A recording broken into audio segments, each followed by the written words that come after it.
Hello and welcome to Disc Dive, the Shareware and demo disc show where I go through old CDs and take a look at what's on them. And these first two episodes are special because these discs are two that I saved from my own childhood. And what makes this more interesting is these games would often never have an official release. Just like Odyssey by Core, check out my video on it, link in the description and in the top right corner. Some of these were Flash games before Flash games. So even if you had a list of every PC game ever released, these would never be on there and have an ESRB rating or whatnot. These are just stuff that people made and shared and tried to charge for it on a website.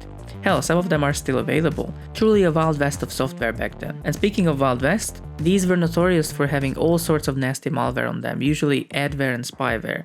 If you were lucky, you got BusyBody or some sort of browser bar, but you could also end up with poker betting ads on your desktop. These viruses, however, are now considered ancient, and any decent modern antivirus can stop them.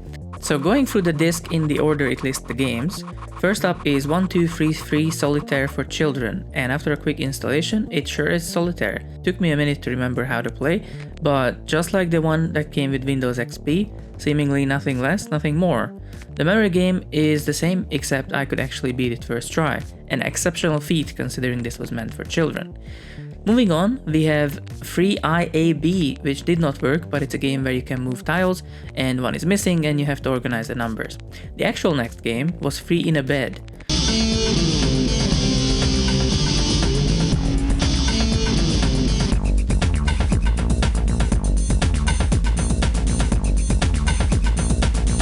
A darts game where you click the left mouse button to narrow your circle and the right mouse button to narrow it even more. And you try to beat the AI while someone 3 rooms away talks into a laptop mic. Game on! I also forgot how to play darts, so by the time I remembered and figured out the controls, the CPU had won. This game also just interrupts you asking if you need help, which is very concerning, so I accepted my loss and moved on. The next game was Abyss, something I actually remember playing as a kid. Dare I say the pinnacle of Flash games, 2D, catchy music, full-on sensory assault but somehow still cozy. Sure, the water is a still image and everything is a GIF and they move at different speeds, but it does convey what it wants to. Even if the size of everything is so off that it only passes as an aquarium at best. It was fun though, I really enjoyed playing it. As janky as the whole thing is, it has character. And also it had a toggle for slow and fast CPUs, so it runs properly on any system, which is a great thing to see. This is by the way why PCs had a turbo button back in the day. After exploiting the entire ocean for its riches, it was time to move on though. And speaking of sensory assault, next up was a live jigsaw. And as the name suggests, it's a jigsaw puzzle, but it's moving. Hi, I am glad to see you. Just now.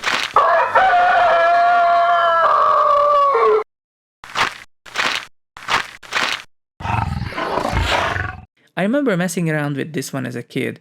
It's a solid attempt at what it's trying to be, but the GIFs and the quote-unquote voice acting definitely give the jank factor that we all know and love. Well, once again. After completing this puzzle of a terrifying puppy painting, I realized I cannot load up my pictures in this demo version, so I moved on, but here are the paintings from the game files. Next we have Elle's Home, which didn't work, so I moved on to Aqualines, and oh my god, that's the worst main menu I've ever seen in my life. Only paralleled by something from maybe the Bad UI Battle subreddit. I assume you have to change tracks to let the psi thingies fall in the way, so they're sorted, but I just don't care. Especially since we have arcade lines. Now, I wouldn't say this is the best execution of the Y2K aerochrome aesthetic I've seen, but boy, the music is great. Sounds like the Need for Speed 2 soundtrack by Romolo Di Prisco. But it's actually a song called Cosmic Outflow by an artist named Falcon, and it's from the late 90s mod scene. Apparently featured in keygens and whatnot, which yeah, even though it's not a chiptune, I can totally hear that. Wanna know how I figured it out? I went into the game files and they didn't bother to rename it, so it was just there. The game, as you can tell, is a match 5 where you gotta arrange them in a row before the map is completely filled up. A simple game carried entirely by its presentation, but it was okay. Next up we have Arcanizer, which doesn't have any music as not to distract from its riveting gameplay. We play on someone's notebook where they undeniably came up with this genius idea, like what if we made a game like Arkanoid, but the pedal would be a ball and also it sucked ass, and the rest is history. And next up is 3D Atomic Shooter, which is something that could only be described as what if we took that match color ball shooting game but made it 3D and suck ass, and the rest is Atomic 3D Shooter. After that we have Bridge Builder, which instead of having no music has opted to have no sounds at all. Other than that, it's a solid bridge building game that also makes you feel like you're playing in a DOS terminal. Following that one is a game that I'm not even going to pronounce, so people cannot mishear it and take it out of context. But it's another arcade classic with 3D pre-rendered graphics and obnoxious sound effects. I remember playing this as a kid, but now I realize you can just cheese it because it's not on a grid, so if you leave a thin line, you'll always win. It does have a sick pre-rendered credits room though, which I thought was pretty sweet. Continuing is Discovera, and how about I just let it speak for itself for a second.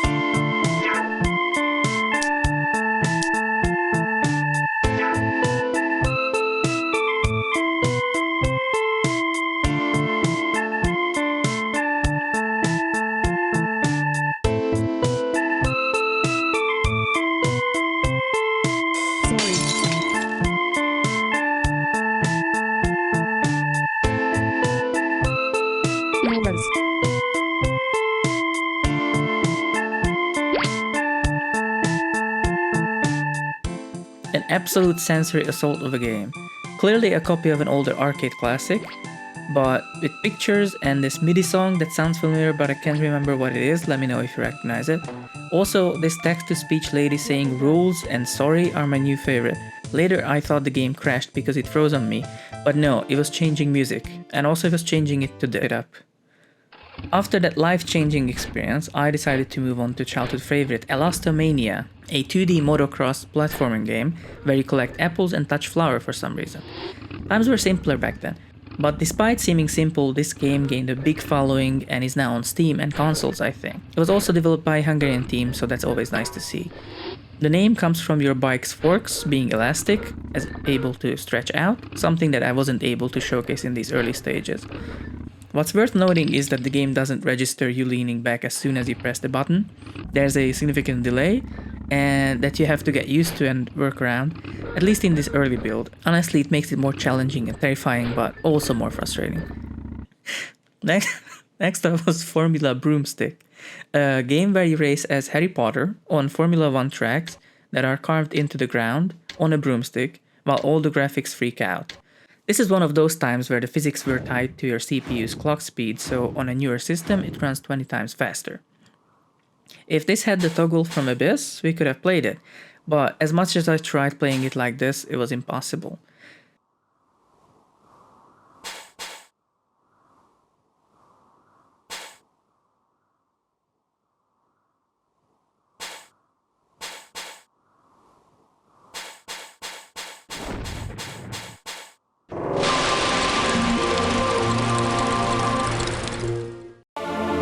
Seconds and counting. The guidance system will go internal at the 17-second mark.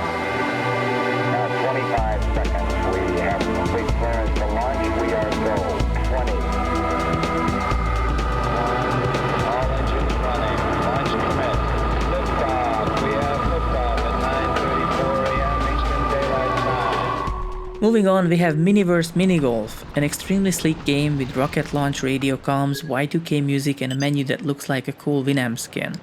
The maps are pre-rendered and look pretty nice. The gameplay, however, is not that interesting. It's a glorified Flash game in a AAA clothing.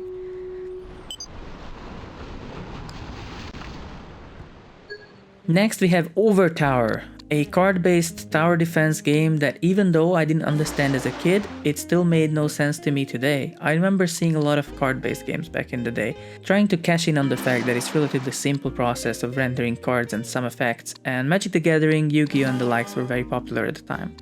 And finally we have Pontifex, a follow-up to Bridge Builder we saw earlier, now in full 3D and with sound. Still looking like a DOS terminal, but now more modern.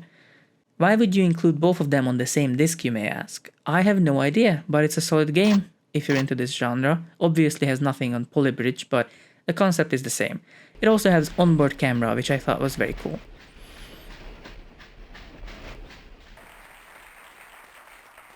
The rest of the disk is mostly software, antivirus updates, Winamp skins, Windows skins, some DAWs and DVD utilities, the usual. For those unaware, dial-up internet was too slow at the time for file transfer. You would trade files on CDs, even software updates or wallpapers. It includes a cartoon that's a bit on the uncomfortable side for me, a radio play, which is like a theater play but only the audio, some Toll Commander-esque file managers, and even a copy of Windows Messenger. But what made me excited the most was their or someone's coverage of COMPUTEX 2003. COMPUTEX, you see, is one of the bigger tech expos today, held annually in Taiwan, and is where CPUs, GPUs, and other cutting-edge tech parts are displayed, sometimes even revealed.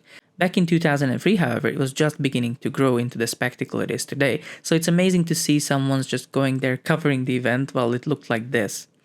And while I don't recognize all brands like Albatron or Promise, I do recognize AMD, Asus, Gigabyte, Intel, and MSI. What a time capsule these things are. But I'm afraid that's it for this video. If you have enjoyed it, please make sure to press all the buttons below. And until next time, take care, see you again in the next episode of Disk Dive. Level done.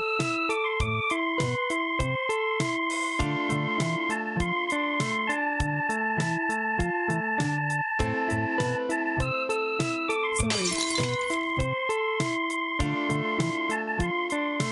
Cool. Goodbye.